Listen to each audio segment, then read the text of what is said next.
নমস্কার বন্ধুরা, cook and চিলে আপনাদেরকে স্বাগত জানাই। আজ আপনাদের সাথে শেয়ার করব একদমই নতুন স্বাদের ছোলার ডাল দিয়ে গাটি কচুর একটা অপূর্ব স্বাদের নিরামিষ রেসিপি। গাটি কচু এমন একটা সবজি অনেকেই খুব পছন্দ করেন, আবার অনেকেই খুব বেশি একটা পছন্দও করেন না।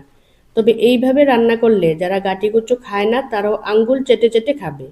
আর বানানোর পদ্ধতি একদমই সহজ আর সাধারণ। ভাত, রুটি, পরোটা সব কিছুর সাথেই জমিয়ে তুলবে। তাহলে চলুন বন্ধুরা রেসিপিটি তৈরি করি। তো আমি এখানে কিছু গাটি কচু নিয়ে নিয়েছি। এবার একটা ছুরির সাহায্যে গাটি কচুর উপরের খোসাটা ফেলে দিচ্ছি।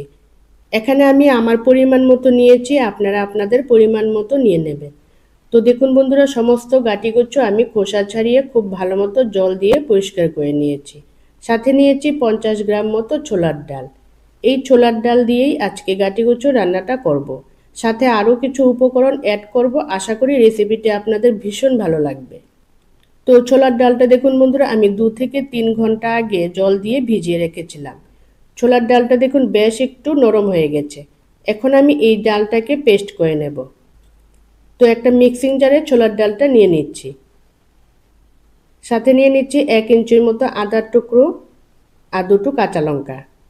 এবার এটার একটা মিহি পেস্ট বানিয়ে নেব। দেখুন বন্ধুরা, পেস্টটা আমার একদম তৈরি হয়ে গেছে। এখন এটাকে একটা সাইডে রেখে দেব। এদিকে গ্যাস ওভেনে একটা কড়াইয়ে আমি অল্প একটু জল গরম করে নিয়েছি। এখন এই গরম জলের মধ্যে আমি গাটি কচুগুলো দিয়ে দিলাম। একটু কচুগুলো ভাপিয়ে নেব। এইভাবে একটু গরম জলে কচু ভাপিয়ে নেওয়া হলে দেখবেন একটুকু গলায় ধরবে না। চাইলে আপনারা একটু পাতিলেবুর রস দিয়ে দিতে পারেন, তবে না থাকলে না দিলেও চলবে। এইভাবে গরম জলে কচুগুলো একটু ভাপিয়ে জলটা ফেলে দিলেই দেখবেন একটুকু গলায় ধরবে না। তো কচুগুলো ভাপে বসিয়ে এদিকে একটা মিশ্রণ বানিয়ে নিলাম। তার জন্য একটা বাটিতে নিয়ে নিলাম 1 চামচ টক দই। সাথে নিয়ে নিলাম হাফ চামচ হলুদ গুঁড়ো, হাফ চামচ ঝাল লঙ্কার গুঁড়ো। ঝালটা আপনারা পছন্দ মতো কমিয়ে বা বাড়িয়ে নিয়ে নেবেন। আর নিয়ে নিলাম হাফ চামচ ধনে গুঁড়ো। তারপর অল্প একটু জল দিয়ে সমস্ত কিছু ভালোভাবে মিশিয়ে নিচ্ছি। কিছুক্ষণ একটা চামচ দিয়ে এইভাবে নাড়তে নাড়তে দেখবেন মিশ্রণটা একদম স্মুথ হয়ে যাবে। তো সব কিছু ভালোভাবে মিশিয়ে নিলাম। আর এদিকে দেখুন বন্ধুরা, মিনিট দেড়েক কচুগুলো একটু গরম জলে ভাপিয়ে নিয়েছি। এখন জল ঝরিয়ে সমস্ত কচু আমি একটা প্লেটে তুলে নেব। মনে রাখবেন কচুর গায়ে যাতে একটুকু জল না থাকে, তাহলে কিন্তু কচুটা রান্নার সময় একটা পিচ্ছিল ভাব চলে আসবে। তো জল ঝরিয়ে সমস্ত কচু আমি একটা প্লেটে তুলে নিয়েছি। এখন ওই কড়াইয়ে 2 টেবিল চামচ সর্ষের তেল দিয়ে তেলটা খুব ভালো মতো কড়াইয়ের চারিদিকে ছড়িয়ে তেলটাকে খুব ভালো করে গরম করে নিচ্ছি। এখন গরম তেলের মধ্যে ভাপিয়ে নেওয়া কচুগুলো দিয়ে দিলাম। একটু হলুদ গুঁড়ো আর একটু লবণ দিয়ে কচুগুলো একটু ভাজা ভাজা করে নেব। এতে করে রান্নার স্বাদ ভালো হবে। তো বন্ধুরা, গাটি কচুর রেসিপি তো অনেক রকমভাবেই আপনারা বানিয়ে খেয়েছেন। একবার এইভাবে বানিয়ে খেয়ে দেখুন, আমি গ্যারেন্টি দিয়ে বলছি একটুকু গলায় ধরবে না। বাড়ির ছোট বড় সবাই দেখবেন চেয়ে খাবে। ভীষণ টেস্টি হয় খেতে। তো দেখুন বন্ধুরা, কচুগুলো নাড়াচাড়া করে বেশ একটু লালচে করে ভেজে নিয়েছি। এখন এইগুলোকে একটা প্লেটে তুলে নিচ্ছি। যতটুকু তেল অবশিষ্ট ছিল কড়াইয়ে, ওই তেলের মধ্যে ফোড়নে দিয়ে দিলাম 2টো এলাচ, 1 টুকরো দারচিনি, একটা তেজপাতা আর হাফ চামচ মতো গোটা জিরে। আমি দুঃখিত বন্ধুরা, ফোড়নটা দেওয়ার সময় ক্যামেরাটা বন্ধ হয়ে গিয়েছিল, তার জন্য ফোড়নটা দেখাতে পারলাম না। তো ফোড়নটা নাড়াচাড়া করে একটু ভেজে নিলাম। এখন ফ্লেমটা একেবারে লোতে রেখে দিয়ে দিচ্ছি দইয়ের মিশ্রণটা। অল্প একটু জল দিয়ে দিচ্ছি যাতে মশলাটা পুড়ে না যায়। এখন খুব ভালো করে এটাকে কষিয়ে নিতে হবে যতক্ষণ না এর থেকে তেল সেপারেট হচ্ছে। মশলা মেশানো দইয়ের মিশ্রণটা দিয়ে ভালোভাবে ফোড়নের সাথে কষিয়ে নেব। যারা নিরামিষ খেতে পছন্দ করেন তারা কিন্তু নিরামিষ দিনে এইভাবে গাটি কচু রান্না করতে পারেন। খুব বেশি মশলা বা খুব বেশি সময়ও কিন্তু লাগে না, ঝটপট তৈরি করে নেওয়া যায় এই রেসিপিটি। তো দেখুন বন্ধুরা, মিডিয়াম ফ্লেমে 3 থেকে 4 মিনিট মশলাটাকে খুব সুন্দরভাবে কষিয়ে নিয়েছি। মশলা থেকে তেল সেপারেট হয়ে গেছে। এই সময় এতে যোগ করে দিচ্ছি মিক্সারে করে রাখা ডালের পেস্ট। মিক্সারটা ধুয়ে অল্প একটু জল দিয়ে দিচ্ছি।